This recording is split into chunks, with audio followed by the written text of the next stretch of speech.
Tengah baik saya tu buat, tengah baik saya ambil corner tu, tersembul Mak Sentul menahan motor saya.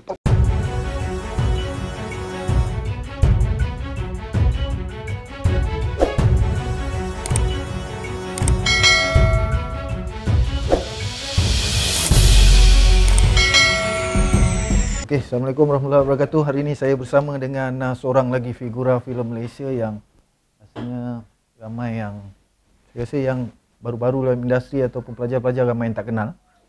Alhamdulillah hari ini saya bersama dengan saudara Anwar Idris. Apa khabar bang? Alhamdulillah sihat. Abang mau bangun tidur ke apa ni? Bangun tidur tadi tiap. Tidur, okey. Alright bang. Siapa Anwar Idris Maksudnya bukan apa bang, program ni sebenarnya kita nak budak-budak baru tahu kan siapa orang-orang lama ataupun penggerak industri yang betul-betul nama-nama besar yang kadang-kadang orang lupa ataupun orang tak pandang ataupun orang terlupa pandang. So benda-benda macam tu kita highlight dalam program kita. Kalau boleh, siapa Anwar Idris? Kalau boleh kita bermula dengan involvement abang dalam industri seni bang. Bila bermula? Sebagai apa? Saya bermula dalam industri ni pada tahun 1976. Lama tu. Ya. Saya didedahkan dalam bidang ni oleh Mak Sentul. Dia kata dia ada kisah ketawa di sebalik Mak Sentul ni. Mak Sentul tu dah satu benda yang lucu, tapi perkara ni yang berlaku pada saya tu benda lucu juga. Okey. Saya ni masa muda ni saya suka main motor. Motor saya besar. Scrambler TS250 Suzuki. Okay. Jadi rambut saya panjang, helmet saya dengan motor saya Brum. Satu hari saya baru balik kerja, betul-betul dekat Seleko Zari Taib. Kat Keramat. Kat Zari Taib tu kat Seleko Jalan Geni kat. Orang panggil tu Seleko Zahari Taib. Zahari Taib ni dulu dia ni pun penerbit juga, penerbit filem juga. Jadi BD. Jadi tengah baik saya tu buat, tengah baik saya ambil corner tu, tersembul Mak Sentul menahan motor saya. Saya pun terkejut. Nyari nak masuk longkang. Lepas tu Mak Sentul pun datang. Saya pun makilah Mak Sentul. Pak betul lah kau Mat. Langgar aku, nasib baik aku tak masuk longkang. Lepas tu dia datang ke saya, dia selop poket dia, keluarkan 100. Dia kata, adik, adik nak tak duit 100? Masa tu 100 besar babe. Yelah. 100 besar. Boleh? Saya nak pinjam motor. So dia bawa motor saya dengan saya sekali pergi kat belakang tu dalam mata tu jalan Ken. Di situ tu saya tengok ada orang tengah buat penggambaran. Nama cerita dia tak silap saya Penagih Dadah. Nama cerita dia Penagih Dadah. So bila saya sampai dengan motor saya, tiba-tiba ada satu aktor Filipina ambil motor saya. Dia naik atas tu, dia bawa motor saya, dia masuk dalam poket dia macam dia keluarkan satu dynamite. Dia baling. Lepas tu habislah macam tu. Lepas tu saya tanya, baling apa tu? Dia kata dynamite, nanti kita ambil gambar tempat tu bom lah. Lepas tu dia kasih saya 100. Wow, macam ni rupanya orang buat filem. Saya tak ada apa lah, saya tu masih ragat lagi lah. Naik motor apa semua, memang hidup saya kucak hati sikit lah. Lepas tu? Saya balik rumah. Masa tu detection instrument AU2, AU3 tu tidak wujud. Itu adalah hutan. Okey. Hutan, ada jalan tanah merah je nak sampai ke rumah saya. Sebab bapak saya mati dalam tugas kan, saya tak ada tempat. Ada rumah kat situ nama Taman Sepakat, dekat situ. Memang itu dah satu komuniti rumah. Keliling tu hutan. Keramat lah tu dekat AU2 apa semua dekat AU3. Bapak ni nama Taman Sepakat. Itu pesara warder, bapak saya warder kan. Kat situ. Jadi orang cakap air adalah air hujan. Elektrik saya pakai itulah. Tu zaman sedih lah tu. Gas. Tapi ada pakai generator, rumah saya pakai generator. Kebetulan ada satu hari terperangkap dekat rumah. Motor saya pun tak boleh keluar. Saya tengok drama minggu ini. RTM. Drama minggu ni warna hitam putih lah. Dan saya tengok adik perempuan saya nama Amor. Tak tahan dengan telinga dia bila saya asyik condemn dia cerita drama Melayu ni. Dia kutuk ni tak betul, ini tak betul, ini tak betul, ini tak betul. Lepas tu adik saya cakap, Ngah ni condemn cerita orang. Cubalah you buat sendirilah, buatlah cerita. Lepas tu kau jangan cabar aku, kata aku tulis. Lepas tu saya kata pun, okeylah saya tulis. Saya pun esok lusa tu dah tak boleh keluar. Saya pun tulis nama cerita yang saya pertama sekali, nama dia Manis Madu. Okey. Dilakukan oleh Nancy Fu dengan, tak silap saya, itu skrip drama ke filem tu? Drama. Jadi saya buat, saya tulis tangan tau. Saya tulis tangan, saya tak tahu apa dia close up, apa dia tu exterior, interior ni saya tak tahu. Apa format pun tak tahu waktu tu? Tak tahu, memang saya tak tahu apa pun. Tulis macam karangan je lah? Bukan karangan, kata bual. Oh, kata bual, okey. Satu saya tulis kata bual, 1, 2, 3 kata bual. Oh, okey. Saya tulis tangan. Lepas tu? Saya pun hantar benda tu dekat ATM. Masa tu panjat ATM? Tadi saya tak pandai, saya pakai surat je. Oh, hantar surat? Hantar tak ada. Hantar tu. Hantar dalam A4 tu, dalam envelope besar saya hantar. Hantar. Yang terima dia Atondra. Atondra baca, dia suka cerita tu. Dia suka cerita tu, dia pun datang, dia mengajar saya format betul-betul. Saya dah ada tu, typewriter pun saya tak pandai. Masih lagi saya tulis dengan tangan. Saya tulis dengan tangan, lepas tu dah betul.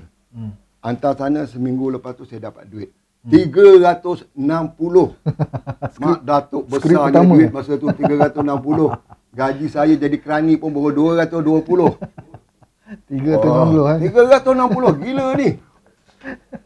Okay. Seminggunya kerja dapat 360. Aku sebulan 220 kerja jadi kerani. Ini cerita bagus, saya lubang cari makan ni, saya katakan. Okey. Okey. Betul, saya jadi tamak. Saya tamak. Saya tulis, saya hantar 5. Lepas pada satu tu lulus, saya hantar 5. Saya tulis 5 cerita. Saya hantar kat dia orang. Satu pun tak terima. Jadi saya kata, kenapa yang tu 5, yang ni tak terima? Saya cakap, padahal kata, cerita aku bagus. Kalau penulis kata cerita dia tak bagus, dia bukan penulis lah. Tak dapat. Saya kata, Atondra kata, Anwar, awak masuk khusus dekat iftar. Saya pergi kat iftar, tak silap saya dalam 2 minggu jugalah. Saya belajar situ. Di situ saya kenal dengan Wahid Nasir, Arwah Nur Halim, saya belajar di situ. Belajar dari situ. Lepas tu saya balik. Balik saya dah ada ilmu penulisan sikit, saya kata tak cukup. Jadi saya kata saya perlu belajar lagi. So saya join teater, grup teater kreatif. Grup teater kreatif ni dipelopori masa tu ada Nasir Jani, ada Mio Salmanat, Nik Hilmi, Usna. Jadi saya belajar apa itu lakonan. Grup teater tu lah. Ke grup teater tu saya belajar lakonan, buat mana, buat blocking apa semua. Orang kita pun awak jadi lilin, kita pun jadi lilin, ikut je. Tapi saya tengok kata, pelakon ni susah lah saya kata. Banyak sangat benda yang kena buat. Jadi saya kecenderungan pada lakonan saya kurang. Tapi saya tahulah lakonan. Tapi sempat lah, maksudnya berlakon sempat lah. Sempat. Saya dah perform dekat teater Singapura. Nama cerita dia Madam Oi, tak silap tu naskah Jepun. Lepas tu saya pergi perform teater jadi Malam Jahanam kat Fedah Gedangsa Tanjung Malim, on stage, orang Fedah tengok. Saya berlakon lah semua, okey lah semua. Tapi siapa kecenderungan saya pada lakonan kurang. Sebab saya ni suka menonton filem. Saya duduk dekat barrack warder dekat Jalan Pudu tu, keliling dia semua Cina je. Yalah. Dan keliling saya panggung ada 26 panggung. Jangan tawar dengan saya. Saya bersebut sampai ke tu senang. Depan mata saya Pavilion, KT, Raito, Madras, Rek, Lido. Odien tu dah ke jauh. Keliling saya cakap keliling saya cakap situ. Keliling Star. Banyak panggung. Jadi kerja saya kalau tak ada filem Cina, filem Pak Saleh. Kalau tak ada Midnight, Bethany. Jadi agenda saya tu memang penuh. Wayang ni memang hobi saya. Tengok filem lah. Berbalik kepada yang penulisan skrip. Skrip saya yang pertama Manis Madu. Jadi Kisah Dadah. Tak apa. Tahun bila tu bang? Manis Madu. 1978 ke macam tu lah. Lebih kurang lah. Saya pun dalam 1970-an begitu. Okay. And then saya kata kalau saya nak buat benda ni, saya kena cipta nama dulu. So saya kata saya tertarik dengan satu cerita Perang Pahang. Okey tak bang? Perang Pahang. Ada tulis RAC merah. Okey, Perang Pahang. Perang Pahang dia mengisahkan tentang Datuk Bahaman. Okey. Perang Tok Kupalo, Tok Bahaman, Mak Kilau, Tok Gajah apa. Saya suka sejarah tu kan. Jadi kata kalau saya nak tulis cerita ni, saya kena baca. Jadi saya research. Saya baca tentang sejarah Pahang, saya baca teks-teks semua kan. Saya tulis. Saya tulis tebal lah. Tebal. Saya hantar tu pun masih lagi dengan tangan. Saya hantar kat TV3. TV3 tu saya jumpa Saleh Arwah Mawati, Saleh Jonet. Saleh Jonet baca, dia kata dia suka cerita ni. Lepas tu dia kata dia tak boleh terima tulisan tangan ni. Kena type juga. Kena type juga. Jadi masa tu lah saya pergi belajar menaip. Saya pun sekolah, pergilah belajar menaip kat taman mana saya belajar. Belajar menaip. Saya nak belajar menaip, tapi bila kita pergi belajar, gambar kucing yang keluar. Tik-tik-tik ada gambar kucing. Jadi saya kata ini mengarut ni. Jadi sampai sekarang saya tu lupakan kelam naik ni, saya naik dengan dia yang ini lah. Sampailah sekarang ni. Jadi masa tu saya buat Budi Sebantan tu memang first time Imam Manam berlakon drama TV. Memula dia ajak pada suruh Imam berlakon, Imam tak nak berlakon. Tapi bila dia hantar naskah ni, Imam suka skrip ni, Imam pun berlakon. Apa tajuk dia? Budi Sebantan. Budi Sebantan. Cerita tu memang main hari raya, dia 3 jam cerita dia, 1 jam. First day, dia main part 1, second day dia main part 2. Memang cerita tu memang dapat tinggi lah. Masa tu memang saya gembira betul lah. Sebab filem tu sukses, orang pun suka, mungkin orang suka Iman berlakon kan. Tapi Iman pun bertinggi atas skrip juga, macam mana dia nak lontarkan dialog kalau tidak penulis yang buat kan. Jadi gabungan kami tu serasi. Jadi filem tu memang meletup. Drama tu memang meletup jadi fenomena sekarang. Jadi orang sukalah cerita tu kan. Itulah dia. Naskah saya kedua memang hebat, Budi Sebantan. Yang pertama tu tak ada. And then lepas tu saya start menulis lah. Menulis untuk menjadi duit sampingan. Lepas tu saya pun dalam tahun 1982-84 saya berhenti kerja, saya jadi full time writer. 84 berhenti terus. Saya berhenti, saya nekat lah. Saya nekat, saya berhenti kerja. Aku nak full time. Saya nak full time. Tapi full time saya lebih kepada penulisan, and then saya pun jenis orang ada duit juga. Saya kumpul-kumpul duit, saya buat production house. Okey, jadi penerbit pula saya buat production house, nama production saya Kilat Saga Sinar Berhad. Saya terbitkan drama banyak juga. Daripada 84-85 tu? Dah start dah? Saya dah start dah. Masa tu tak ada, sekarang ni mengarut. Sekarang nak kena hantar sinopsis, hantar scene treatment, nak kena hantar tu, nak kena ni. Dulu macam mana? Dulu senang. Dulu kita tulis skrip, tu? kita cari bajet, kita cari director. Shoot dulu? Nak ambil duit kau, ni skrip, kau shoot. Aku nak finish product. Oh, hantar finish product je? Yes, saya hantar finish product je. Maksudnya penilaian terus ambil je lah? Ambil. Kita producer, kita mesti ada orang cakap calculated risk lah, tahu mengambil risiko. Kalau you dah tahu cerita set tak boleh, yang tulis cerita set nak buat apa? Yalah, betul lah. As a producer kena tahu lah. As a producer you mesti tahu lah. Saya tidak pakai 2 topi. Ni topi scriptwriter, menulis. Pakai topi lain pula, penerbit. Kan? Jadi senang lah. Jadi senang. Saya toki apa? Yalah. Saya toki, saya penulis, suka hati saya lah, saya nak panggil director siapa. Jadi saya kasih. Jadi macam contoh, macam Uwe Haji Sa'ri. Dia directkan saya, tak silap saya 3. Bukan kartun bukan kartun diri. Lagi apa? Bukan kartun diri, Tamu. Sri Dewi Malam. Siapa lagi pengarah yang pernah direct abang punya skrip, abang punya production?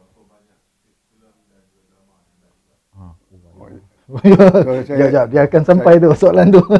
Saya yang bekerja, yang selalunya direct saya Adman Saleh. Adman Saleh Hanyut. Bukan Hanyut yang Way buat ya, Hanyut yang saya buat dulu. Oh, ada drama. Ada Hanyut. Tak silap saya Adman Saleh ada 3. Saya lupa. Drama. Way pun ada 3 ke 5. Way, Michael London, Mark London pun sama. Mark London banyak. Johari Yusof. JY.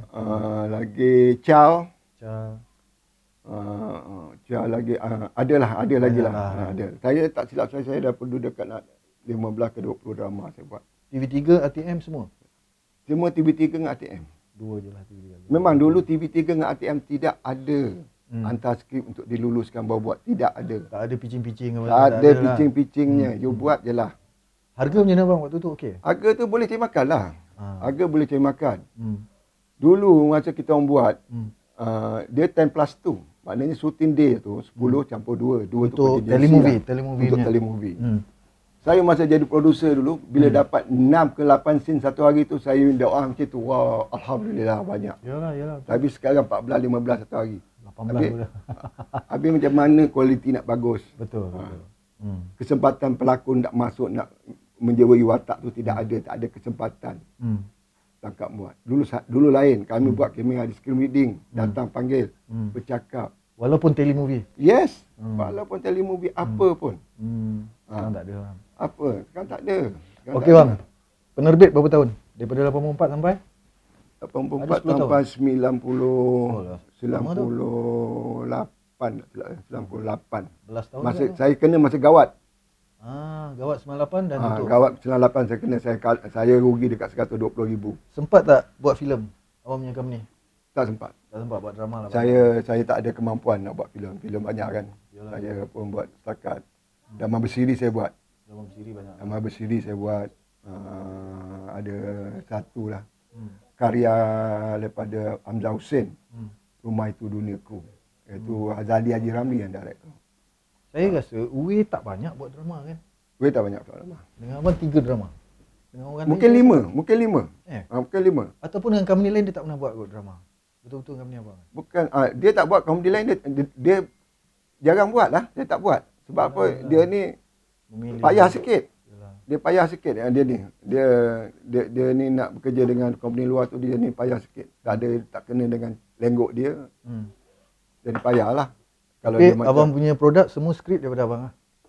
Tak ada daripada orang luar? Tak ada. Buat apa? 100% Saya nak ambil orang luar buat apa? Saya kena bayar lebih. Yelah betul. Saya nak untung lebih. Kalau saya tulis, saya pun dapat duit tu saya dapat. Orang lain tak dapat. Tamak lah kira-kira. Tak apalah company saya kan. Okey. Sepanjang sampai sekarang lah abang menulis kan, daripada 94 abang tutup company. 98 saya tutup. 98 company. Lepas tu menulis lah sampai sekarang. Tak ada. Saya dalam bidang ni saya dah banyak kali dah mengajuk. Pernah berhenti? Pernah stop? Yes. Tahun 98 saya dah mengajuk. Saya kata company ni tak ada, orang-orang besar di atas tu tak ada sayang pada budak-budak bawah sini ni. Yang tak sayang. Jadi mengajuk dengan industri. Mengajuk dengan industri ni. Jadi, saya pun buka buat kerja kontrak. Saya ni orang cakap nak buat rumah sebiji pun saya boleh buat. Jadi kontraktor lah sekarang. Jadi kontraktor. Tapi fikir-fikir saya katakan kontraktor. Jadi kontraktor ni kan kerja berat juga cakap. Kan? Bukan jiwa aku lah. Bukan jiwa aku. Aku tak ada jiwa kat situ. Saya berhenti. Berapa tahun tahan kontraktor? Setahun ada? Tak, sampai setahun 6 bulan dia habis. Habis 6 bulan habis duit tak ada. Lepas tu saya pun biasalah. Saya jenis orang tak boleh diam kan. Lepas tu saya meniaga jual lembu. Jual daging. Okey. Saya jual daging, saya potong daging apa semua. Jangan cakap jual daging lembu, masa tu 1 kilo daging datang RM8. Kita jual RM10. Kita nak untung RM2 1 kilo. Memang dalam poket saya memang adalah kata paling busuk RM1,000 lah dalam poket. Sebab hari-hari main darah ni lain, main darah ni lain. Yalah. Duit keluar pun lain. Jadi memang lebat. Tapi yang jadi masalah sekali tu, bila saya tengok, satu hari saya terfikir, saya tengok lembu. Lembu pun dah boleh tidur. Aku tidur pun tak pernah lagi dapat. Lembu pun ada rehat tidur. Yalah. Saya sebagai pengusaha lembu ni tak boleh tidur. Yalah, banyak sebab kerja apa? kan. Pagi pukul 5 you kena bangun, you kena sembelih lembu. Ambil lembu, masuk di pasar pukul 11 orang nak datang. Gantung lembu 4 peha. Yalah. Habis pukul 3 masuk dalam van. Pergi beli pasar malam. Pasar malam, habis pukul 12 balik, hantar masuk dalam fridge. Besok nak bangun pukul 5. Tak ada masa rehat. Tak ada masa rehat. Lembu pun boleh tidur. Lembu pun boleh tidur. Aku tak boleh tidur. Jadi saya kata kat mem saya, aku tak nak buat lagi lah kerja ni. Dia kata, mengarut memang aku ada duit. Aku cakap. Tapi aku tak boleh tidur. Aku cakap kan. Duk fikir. Badan yang cakap lah. Darah je kan. Kita potong lembu kan. Itulah cerita. Lepas tu saya kata, tak boleh balik lah. saya masuk baliklah dalam bidang ni. Itu satu hari satu ekor ada lembu? Dia satu hari, saya pun dulu saya jualan saya, boleh katakan dalam 2 ekor tu 3 hari lah. 2 ekor 3 hari. Lembu tak boleh masuk hari yang keempat. Lagi 4 dia daging lebam biru dah kena buang. Okay. So berapa lama bertahan jual lembu ni? Itu lama juga. Pasal batu saya ada lagi dekat keramat tu. Batu maksudnya batu apa? Gerai. Oh, gerai. Orang pasar panggil batu. Oh, okey. Batu saya ada di keramat. Batu saya jual batu tu. Ada 2-3 tahun? Ada 2-3 tahun lah. Kemudian ambil keputusan cuci tangan lah. Cuci tangan lah malah lah. Okey. Penat lah, kata penat. Dia jual lembu ni memang duit banyak tapi penat dia lain macam.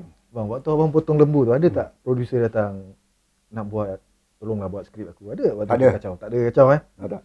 Okay. Saya ni jenis muka marah. Orang takut nak dekat dengan saya. Orang kenal tapi orang kemesraan tu kurang. Saya tapi tak apalah tu kurniaan orang kan. Okey, selepas habis lembu nak masuk balik dunia drama filem ni, drama apa yang abang start dulu? Skrip apa yang pertama selepas lembu? Lot 7. Lot 7 TV3. Lot 7 TV3. Cerita Lot pasal 7 ni pun cantik juga. Lot 7 ni cukup cantik. Tapi produce by TV3 tu kan? Lot 7 ni zaman. Ni zaman. Okey. Ni zaman. Episod kan? 5 episod. 5 episod. 5 episod. Satu hari saya dengan Eman dengan Uwe duduk minum teh. Lepas tu Eman tengok satu dekat TV, dia tengok kat TV, kat gerai tu ada TV yang besar lah dulu, sekarang nipis kan dulu besar. Eman cakap, ini mengarut ni, Cina Hong Kong buat cerita purba Melayu, 40 orang pakai baju kuning duduk bersilat tepi pantai. Silat Melayu bukan macam ni Noah. Silat Melayu dia tersorok. Ya. Dalam belakang rumah orang, tok guru tu ajar Islam, dia ajar silat, dia ajar pencak apa kat situ, tak ada sampai 40. Habis kuat pun 10 orang, 5 orang macam tu je. Yang itu murid-murid yang terpilih. Lepas tu cakap, kau cakap je Man. Kau buatlah. Kau berlakon lah. Aku berlakon boleh, kau tulis skrip. Lepas tu aku kata, saya boleh tulis skrip. Lepas tu Uwe kata, okey aku tak apa, aku direct. Eman bawa projek ni Jumpa Ni Zaman. Oh, okey. Keluarlah nama Lot 7. Lot 7. Lepas tu, SVD ketika tu yang buat drama-drama Melayu yang pinjam skrip pada Hong Kong. Kung Fu Hong Kong tu dia pinjam, dia ubah balik, dia transit balik. Macam Hong Kong style lah waktu tu kan. Menteri kita pun satu bagusnya kasi line clear kat Christopher, nama dia apa? Tok Mat dengan siapa tu? Sebastian. Sebastian. Sebastian tu dia kasi laluan. Kau nak buat berapa banyak, suka hati kau je SVD nak buat, tak ada kengkangan. Yalah. Kan? Itu politik diorang lah. Jadi tempias dia jatuh pada kita juga sebenarnya. Menteri kita buat perangai macam ni. Kan? So, bila kami buat benda tu kan, masa tu kan kesedaran tu berlaku. Muncullah keris hitam bersepuh emas. Keluarlah Pendekar Kundo. Keluarlah Laila Sari.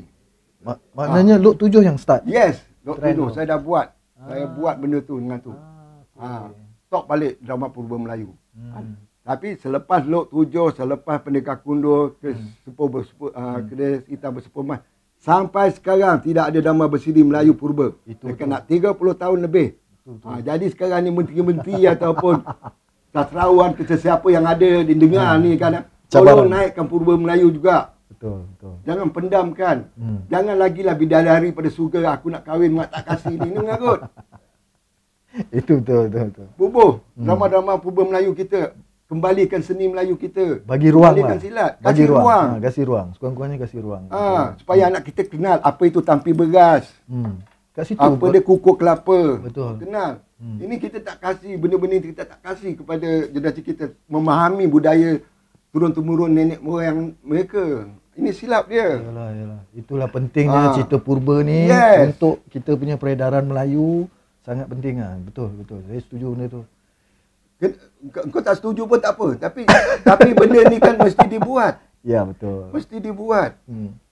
Mesti dibuat supaya generasi kita faham benda ni. Macam mana gula dihasilkan. Kalau bukan daripada tebu, daripada nira. Kan? Ramai budak tak tahu tu. Kan macam mana kita isap rokok, tembakau. Datang daripada mana? Datang pada tukik. Mesti ada benda ni. Kita kena buat. Yalah. Kenapa batik dipakai? Cara batik dipakai melambangkan gadis, janda ataupun bini orang. Semua ada. Kita ada benda-benda ni. Kita tidak buat. Ini yang rasa kecewa sikit. orang sastrawan, budayawan, pemikir-pemikir budaya Melayu ni tak nampak ke benda ni? Yalah. Sepatutnya kenalah. Kena buat. Okey bang, Lok 7 tahun 2000. Tahun 2000 lah. 2000 awal 2000 macam tu kan. 2000. Lepas tu dia punya trend tu saya ingat dalam 4-5 tahun je. Lepas tu Yes. dia tak pergi dah. Dia tak pergi. Dah tak boleh pergi dah kan. Ha. So selepas tu abang buat apa pula bang? Saya mengatalah. Mengatalah kan. Mengatalah buat saya berlakon sikit. Berlakon sikit. Tahun 90 eh? Dia dekat awal, akhir. awal 90 lah. Betul. Awal 90 eh. Untuk Okey bang, berapa filem dah skrip abang? Saya skrip filem, saya tak silap saya dalam 6 ke 7. Apa di antaranya? Bintang Malam, Bintang Malam. Gelisah, Suratan Kasih, Lagi Putera, Gazal Robiah, Gazal untuk Robiah. Untuk Rabiah. Lagi ada satu lagi lah. Lagi. Kelisa dah. Ada satu lagi, saya dah blank lah. Tapi 5 ke 6 lah lebih kurang. Berapa anugerah abang menang? Saya menang anugerah 5. 5 anugerah. Semua FFM filem. Semua skrip. Semua skrip filem. Semua screenplay. Semua screenplay lah. TV ada menang anugerah TV punya skrip. Oh tak, tak, saya perbetulkan yang ni ya. Saya cakap tadi penulisan ya. Filem saya menang satu saja, saya menang dalam Bintang Malam, penulis terbaik. Yang lain tu saya menang daripada Dewan Bahasa mengangkat filem novel ke filem. Novel ke filem. Ini pun satu celaka juga ni. Dibayangkan ni. Okey. Politik kita ya. Saya dijanjikan kalau saya menang penulisan adaptasi novel ke filem, skrip saya akan dijadikan filem oleh FDAM. London ketika itu collaborate dengan Dewan Bahasa. Dewan Bahasa. Dewan Bahasa. Dan dah persetujuannya begini. Kalau siapa yang menang, benda ni akan dijadikan filem. Saya tulis cerita Interlock. Interlock, okey. Interlock Abdullah Hussein punya. Saya menang. Bila menang, tiba nak masa kami dah nak buat filem, dia orang kata bajet terlalu besar. So RTM masuk, RTM kata Anwar dan Abidin Asri tak silap saya, kata Anwar awak buat 13 episod Skrip tu. skrip Interlock. Saya tengok bahan Interlock memang cukup untuk 13. Saya tulis dah siap. Surat dah keluar, surat niat dah keluar, semua dah keluar. Yang direct dia Cinematic Afsyam. Fadil Idris bertindak sebagai art director, dah pergi buat set dekat Manong. Dah buat. Okey. Nak shoot lagi 2 minggu. Tiba-tiba celaka India datang. Nama Hindraf. Dia protes, dia kata buku tu tidak boleh menghina kaum dia. Oh. Hindraf, kalau masih ingat satu isu tu, Hindraf. Okay. Ayat dia, ayat paria je, satu buku yang beribu-ribu ayat tu, cuma satu kod periah saja, periah. Dia claim tu ya, satu. Dia claim itu kata menghina India. Dan kita orang Melayu ni takut sanggup buang satu karya sastrawan negara ke tepi, sanggup membazirkan masa saya menulis 13 episod. Sebab takutkan India ni, Hindraf. Maksudnya RTM terus Yes. job tu, kerja Yes. tu. RTM terus reject. Suruh digantikan dengan satu projek lain. Sebab apa? Sebab masa tu nak pilihan raya. Kita nak perpaduan. Perpaduan apa? Saya kata kat dia, saya berdebat dengan diorang. You baca tak cerita Interlock? Baca tak? Kalau you baca, bagus. Saya boleh terangkan. Dalam Interlock, saya cakap dia menceritakan 3 kaum bersatu padu untuk menyambut kemerdekaan dengan lambang perikatan kapal layar. Itu dia. Itu dia punya nadi cerita dia. Kalau kalau saya nak marah, saya marah ke Abdullah Hussein. Kenapa? Dia tulis cerita macam tu. Dalam cerita tu, yang patut marah Melayu. Bukan India atau Cina. Sebabnya, Melayu digambarkan buta huruf. Melayu digambarkan tanah tergadai. Dalam novel tu. Dalam novel tu. Tetapi dalam Cina digambarkan satu orang yang berjaya. Yang datang daripada tanah besar Cina yang tidak boleh makan, ke buluh, datang ke tanah Melayu. Berakhir dengan dia ada 5 deretan kedai di kampung Simpang. Maknanya dia jadi pengusaha berjaya. Satu India datang daripada Tamil Nadu, tak silap saya. Kerala ke Tamil Nadu lebih kurang, saya dah lupa. datang ke Malaysia. Sebab dia dikejar oleh Chetty dekat sana, datang ke sini nak bina hidup baru, tetapi tak kesampaian, tapi dapat melahirkan generasi dia. Skrip film ada 6 lah. Skrip film ada 6. Drama berpuluh-puluh, beratus. Ratus tak ada. Saya bukan prolific writer yang banyak keluarkan skrip. Saya ada memilih juga. Kadang-kadang saya tulis apa yang saya suka pun ada. Kadang ada word project pun ada. Macam contoh-contoh, macam Dawang Bahasa suruh saya tulis Saudagar Besar Kuala Lumpur. Hujan Sudah Teduh, Zahra Nawawi. Jadi itu award project. Dia kasih, Anwar tolong buat benda tu. Kalau skrip tu genre apa yang abang lebih minat? Lebih kepada drama, sejarah atau misteri gitu? Tak, saya begini, saya ni tukang. Saya ni tukang tulis. Ini apa saja permintaan? Yes. Saya dah bukti dah banyak dah. Tak perlu saya nak buktikan lagi dah. Saya dah bukti banyak sangat. Pimai-pimai Tang tu 2-1 Pak Din KK tu semua komedi saya dah sapu. Oh, dah pernah buat. Okey, saya dah buat. Okey, kalau kata jenis bertemakan agama ataupun dakwah Islamiah, saya dah buat Rumah Kedai. Rumah Kedai tu kan bukan ke dia main pada bulan puasa. TV3 tentang tu, sambutan pun okey juga. Okey. Kalau kata nak buat cerita sejarah, Datuk Bahman Budi Semantan sejarah. Kan? Kalau nak buat macam suspense thriller, saya buat rumah tinggal. Kalau cerita yang ada berbau-bau sikit seks, saya buat Buai Laju-Laju. Eman Manangkan Betty Banafe lakon. Uwe punya tu ke? Yes. Filem tu? Yes. Satu lagi Buai Laju lah. Lupa. Filem Uwe punya. Jadi dalam bentuk ni kepala persilatan. Saya dah bawa 7 persilatan. Ya. Apa beza persilatan dengan cowboy western ni?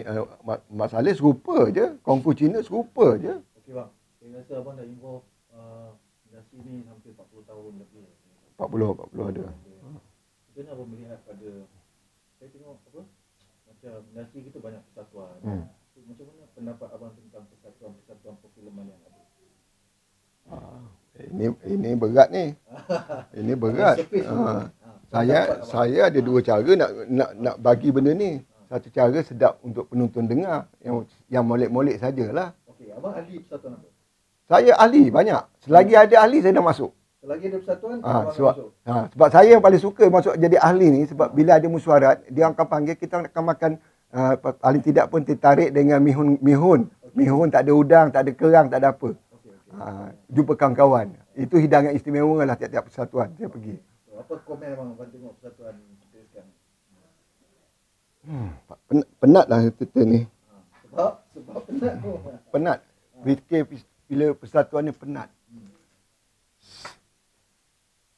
Sebab banyak sangat opportunis dalam persatuan. Contoh, kalau kerajaan keluarkan satu geran selalu apa ke semua kan, macam ni lah lebih kurang kan. Produser kita ni yang banyaknya cuma ada nama dalam syarikat. Dia bukannya ada duit dalam syarikat. Itu berbeza ya. Ada nama dalam syarikat dengan ada duit dalam syarikat. Bila ada nama dalam syarikat, dia cuma mengharapkan bantuan kerajaan. Bila ada grant, diorang bekerja. Yang tidak layak pun cuba ambil, tetapi kontak dia bagus. Dia boleh dapat job tu. Okey? Bila grant dapat, projek tak siap. Berapa banyak dalam industri kita. Jadi saya terfikir, di mana pemantauan dia? Ini realiti yang sepanjang-panjang. Yes, betul. Daripada awal apa semua. Daripada zaman Jim Samsudin dulu sampai sekarang, benda ni tetap berlaku. Kerana dapat filem tak siap tu biasa. Biasa kami dengar. Itu biasa. Dan persatuan. Persatuan. Dalam persatuan yang kita fikirkan, mesti ada leadership. Leadership mesti ada dalam, mesti ada pemikir. Kita mesti pemikir. Orang yang boleh berfikir. Yang mentadbir, yes. Jadi leader tu kena ada. Yes. Mentadbir persatuan. Curahkan rasa hati kepada tu. Okey, saya ambil satu contoh je lah. Baru-baru ni bajet cendana. 15 juta dapat ke cendana. Cendana ni dapat 15 juta. bayangkan ya. Cendana ni dia lebih kepada perform pentas performance. Nyanyi ke apa semua kan. Ni saya cakap 15 juta ya. Kalaulah kata saya ni Persatuan Teater Drama pergi datang jumpa cendana nak buat satu pementasan yang melibatkan 20 ke 30 orang. Dia cuma kasih 5,000 saja. Untuk buat teater yang ada dekat 30-40 orang. Tetapi bila satu penari, baiknya penari Ramli apa? Dia seorang dia perform dalam atas pentas. 500,000. Itulah. Sepatutnya katalah contohlah kan. Kita buat satu pementasan ataupun kita buat satu bangsawan. Kita panggil balik penyanyi-penyanyi asli lama, Aspalela Abdullah, Yusni Hamid perform lagu-lagu asli lama. Mesti orang suka. Panggil Siti Nurhaliza ke menyanyi lagu-lagu asli. Buat cerita, remake balik apa dia si tanggang moden ataupun si tanggang zaman dulu punya buat. Apa dia apa Ulik Mayam punya lagu. Kamu keluarkan balik yang melibatkan ramai. Dan supaya rezeki yang kau ambil tu keluar sini, rezeki tu mengalir pada yang lain. Bukan kau ambil satu tu ni masuk poket kau. Tak. Dia mana? Ini rezeki yang kerajaan kasihnya. Ini tarian, nyanyian, drama keluar mengalir kat kita. Ini tak ada, kau buat tak ada. Kau ini benda tak ada. Okey bang, itu buat cendana bang. Abang dah involve lama tu semua. Abang tengok persatuan ni membantu tak industri? Peranan dia orang tu. Ini persatuan ini bukan bodek lah, tapi saya nampak yang persatuan yang betul-betul membantu. Saya boleh nampak bila ada kecemasan macam COVID tu, PKVN ada bantu, Profima ada bantu pada ahli-ahli dia yang memerlukan. Itu bantuan bersifat sementara, kecemasan negara kan. Tapi pada saya, kalau persatuan, dia mesti memperbanyakkan ruang kerja untuk ahli-ahli dia. Kan? Contoh macam saudara Rahim Jalani, PKVN, mantan dulu kan.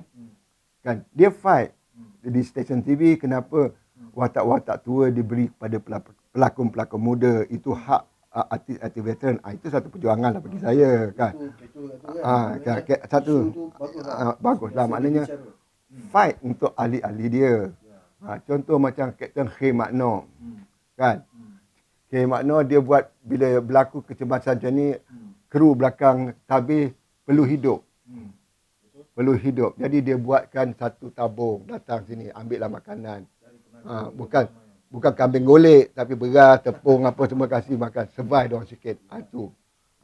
Macam contoh macam FDM, macam Mat London ni. Saya selalu cakap kat dia, Mat, kau kena kembalikan maruah director.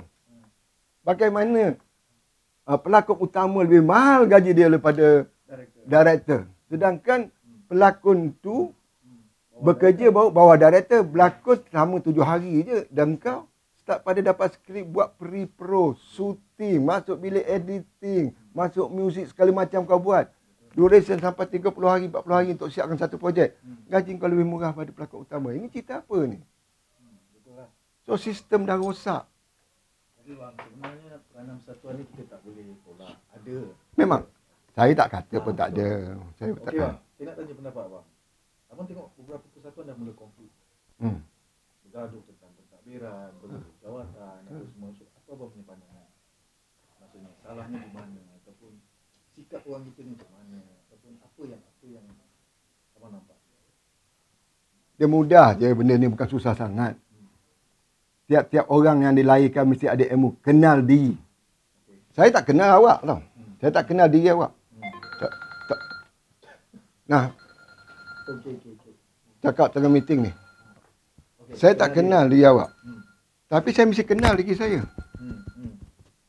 Contoh, saya memang AJK PKAVN dulu.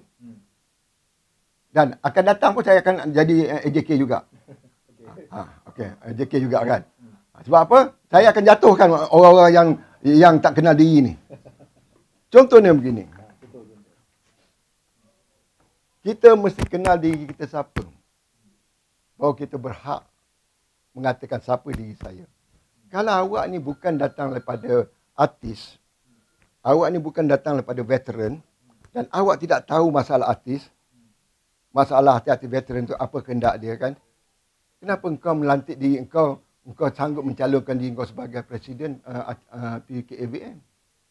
Kau bukan datang daripada artis. Orang tak kenal engkau. Tapi sebabkan kau hendakkan sangat jawatan tu, kenapa? Itu yang saya heran tu. Kau bisa kenal diri kau ni. Aku ni bukan artis. Aku tak berlakon. Kalau kau berlakon, kasih aku 10 nama drama yang kau buat atau filem yang kau buat. Supaya kita boleh cek. Benda yang kita buat ini adalah dokumentasinya benda. Kita boleh cek kredit title. Tumiran Abdul Manap ke Tumiran Abdul Kadir ke berlakon sebagai Pak Muin. Ada tak tulis? So, abang nampak sebagai pemimpin kena ada benda tu. Mesti. Baru boleh rasa. Yes. Baru boleh rasa susah. Yes. Mesti ada. Dan mesti tahu perlembagaan.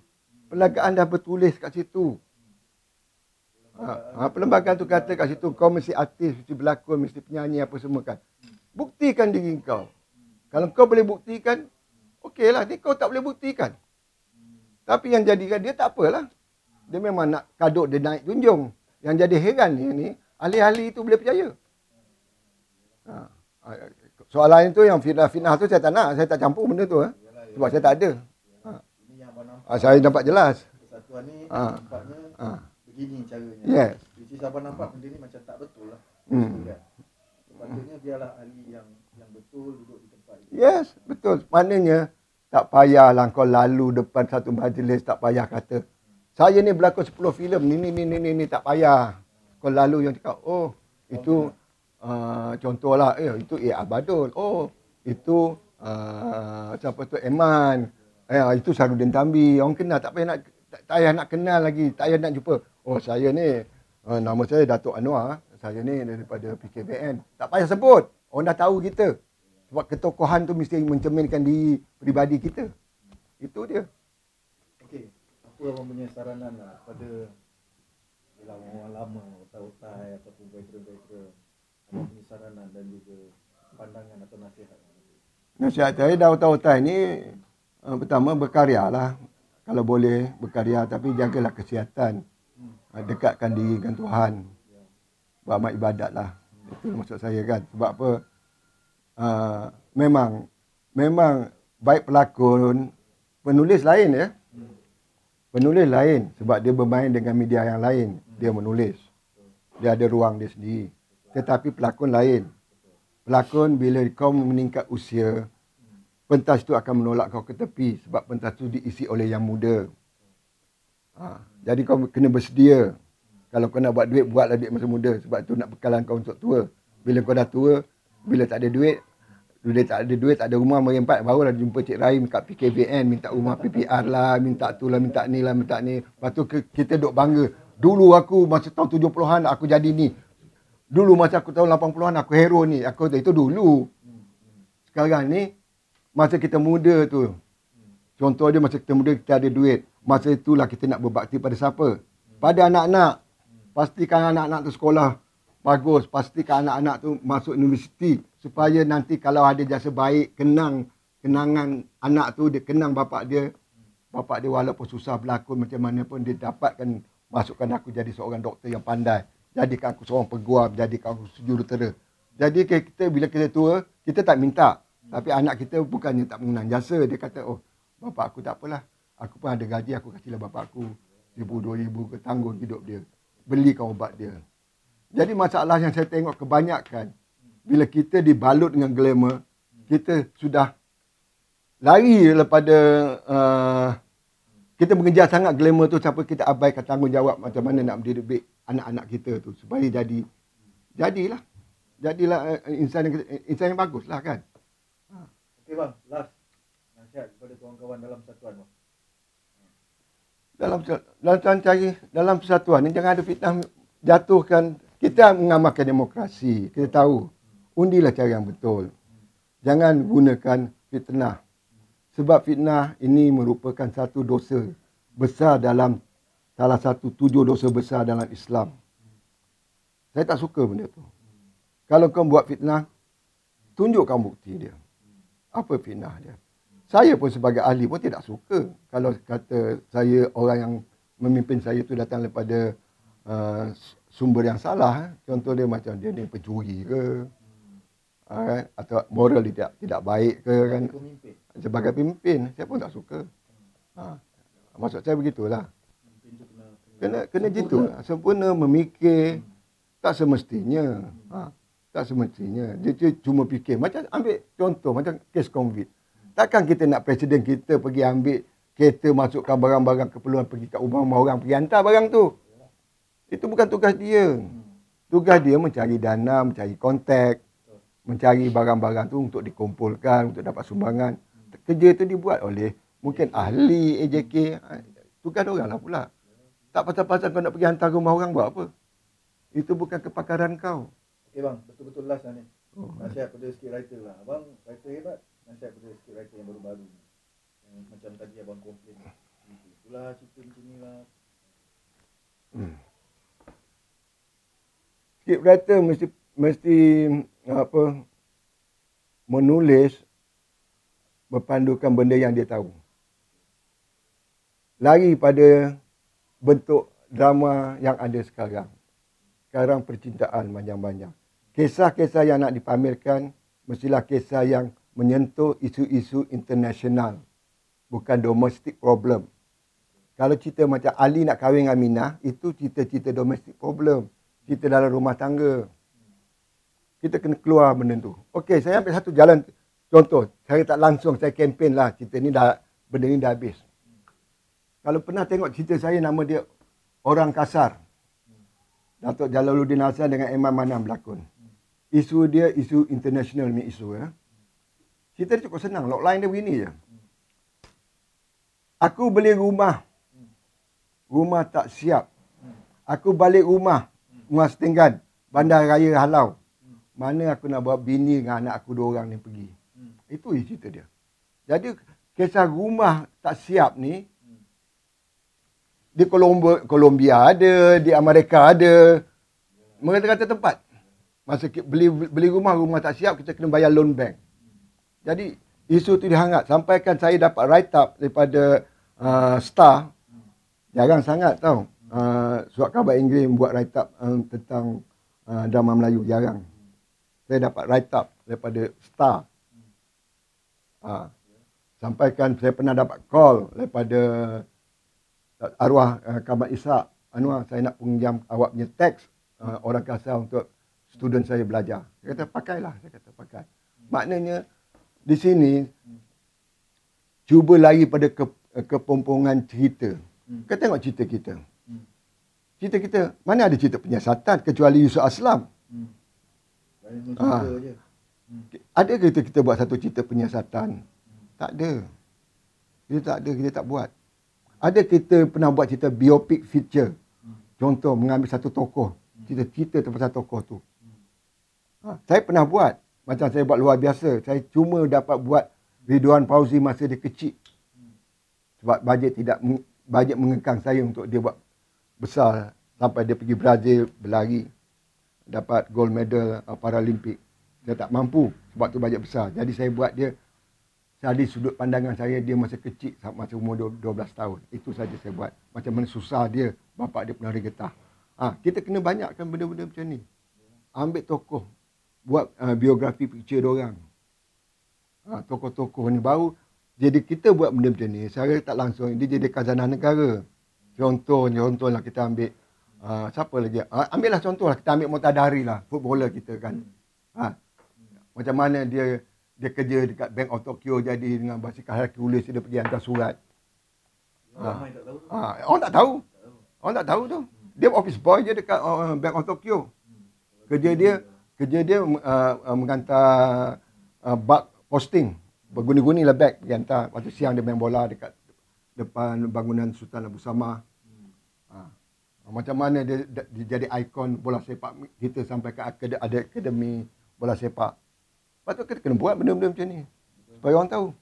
Tapi rasanya writer takut dengan stesen ke bang? Itu pun satu masalah juga tu stesen ni pun. Kalau ikut stesen ni kan? Betul. Memang betul lah. Dia ada orang tengah. Penulis nak berkarya. Dia kena jumpa penerbit. Sebab penerbit di situlah duit dia. Jadi penerbit pula nak buat satu projek, dia kena konsult dengan TV station. Di situlah duit dia. Faham? Jadi kan benda ni bersangkut berkait. Jadi kalau walaupun si bebal duduk dekat stesen, dia suruh tukar sini pun, penerbit kena ikut. Kalau dia tak ikut, dia tak boleh dapat job tu. Penulis pun sama, bercurah pada penulis. Kau buang ni, kau buang ni.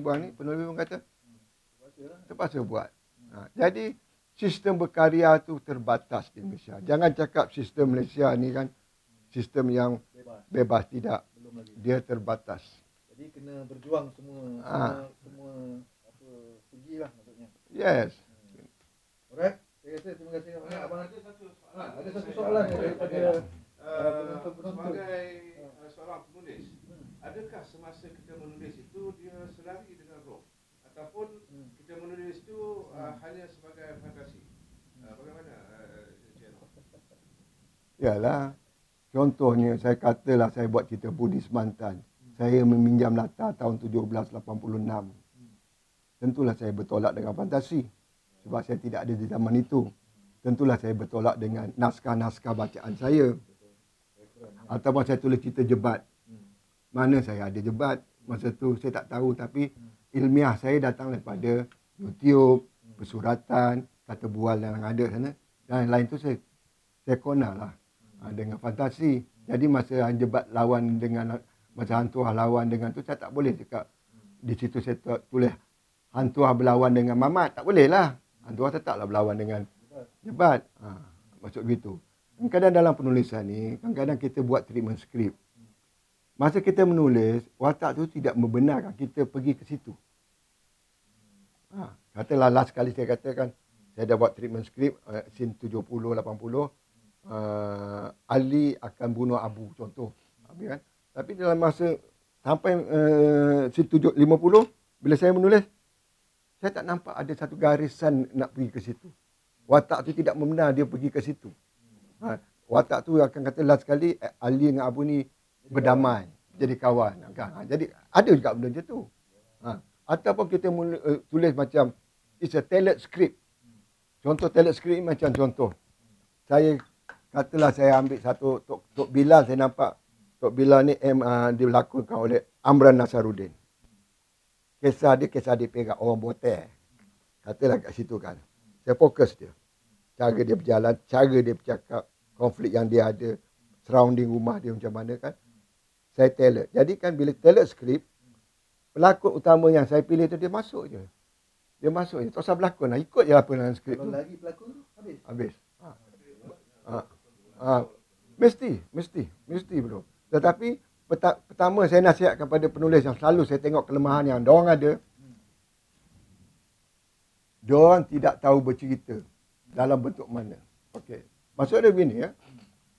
Bila you dapat satu skrip, nak menulis cerita, pertama sekali you mesti cari bentuk cerita yang you nak buat. Kalau you kata saya nak buat cerita aksi. Okey. Saya dapat, satu skrip nak cerita aksi. Kalau aksi kita dah tahu.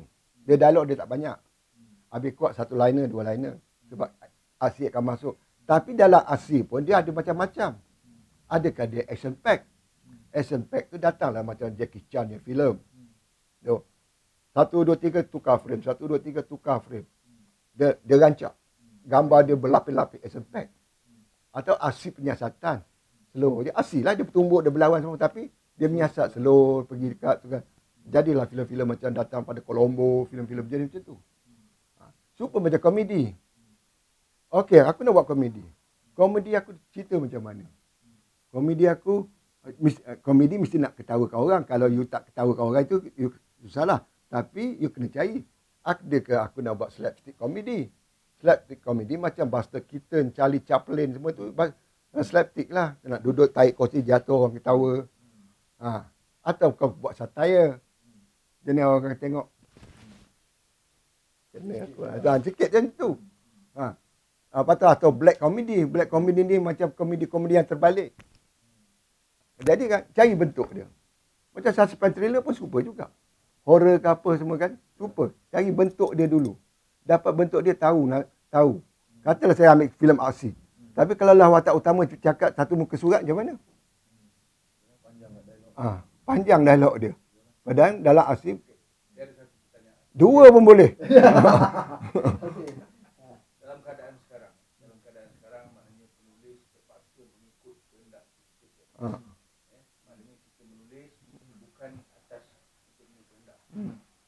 Maksudnya kita akan menulis atas persetujuan dan permintaan kita. Sebab kalau kita tak ikut, skrip kita tak akan dibeli. Okay. Dan kita mungkin akan tak ada kerja, tak ada duit dan sebagainya. Jadi macam mana pandangan Encik Anwar tentang keadaan ini?